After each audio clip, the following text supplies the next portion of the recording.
जो सोने की गिरावट को लेकर भविष्यवाणी बताई गई है वह भी गहरे संकेत देती है। यदि हम वर्तमान स्थिति को ध्यान से देखें तो यह बात स्पष्ट होती है कि यह संकेत भी संत रामपाल जी महाराज के विषय में ही प्रतीत होता है, क्योंकि संत रामपाल जी महाराज के आदेशानुसार उनके करोड़ों अनुयायी स्वर्ण का उपयोग नहीं करते। दर्शकों, संत रामपाल जी महाराज इसका कारण बताते हैं कि जब धर्मपरायण राजा परीक्षित के राज्य में कलयुग ने अपने पैर पसारने चाहे तो कलयुग के प्रभाव से राज्य में अनिष्ट और अप्रिय घटनाएं होने लगी।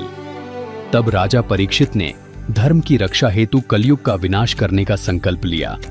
मृत्यु को सामने देखकर भयभीत कलयुग राजा के चरणों में गिर पड़ा और करुण पुकार करते हुए प्राण भिक्षा मांगने लगा। राजा परीक्षित अत्यंत दयालु थे। उन्होंने उसे क्षमा कर दिया, परंतु कलयुग ने राजा से अपने रहने के लिए स्थान मांगे। तब राजा ने उसे केवल 4 स्थानों पर रहने की आज्ञा दी। पहला, जहां शराब का सेवन होता हो। दूसरा, जहां परस्त्री गमन अर्थात वेश्यावृत्ति हो। तीसरा, जहां जुआ खेला जाता हो।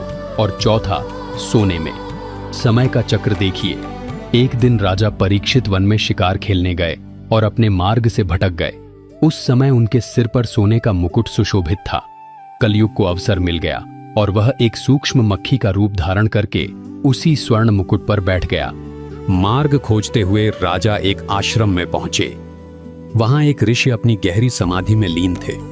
राजा ने उनसे नगर का मार्ग पूछा, परंतु समाधि में होने के कारण ऋषि मौन रहे।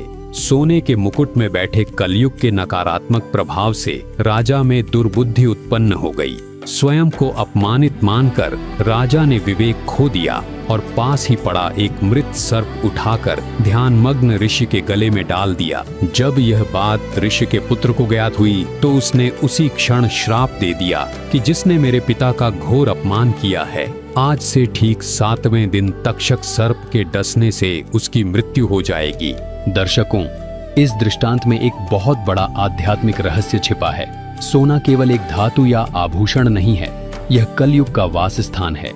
जिसके शरीर पर या घर में सोने का वास होता है, वहां कलयुग अपनी नकारात्मक ऊर्जा, क्लेश और दुर्बुद्धि लेकर अवश्य प्रवेश करता है। यही हमारी मानसिक परेशानियों और पारमार्थिक पतन का कारण बनता है।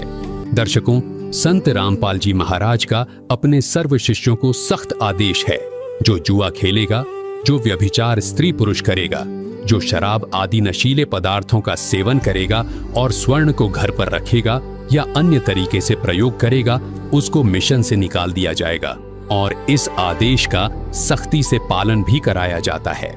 संत रामपाल जी महाराज हमें इसी शाश्वत सत्य से आगाह करते हैं। उनका प्रत्येक वचन और प्रत्येक दिशा निर्देश पूर्णतः शास्त्रानुकूल होता है।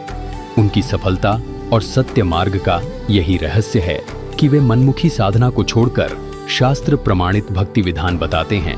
इसीलिए वे अपने अनुयायियों को परहेज कराते हैं कि यदि इस माया रूपी कलयुग में शांति, सुख और परमात्मा की भक्ति का सच्चा आनंद प्राप्त करना है तो स्वयं को इन 4 वस्तुओं से मुक्त रखें। आपके पास या आपके घर में सोना नहीं होना चाहिए, क्योंकि जहां सोना है वहां कलयुग की छाया है।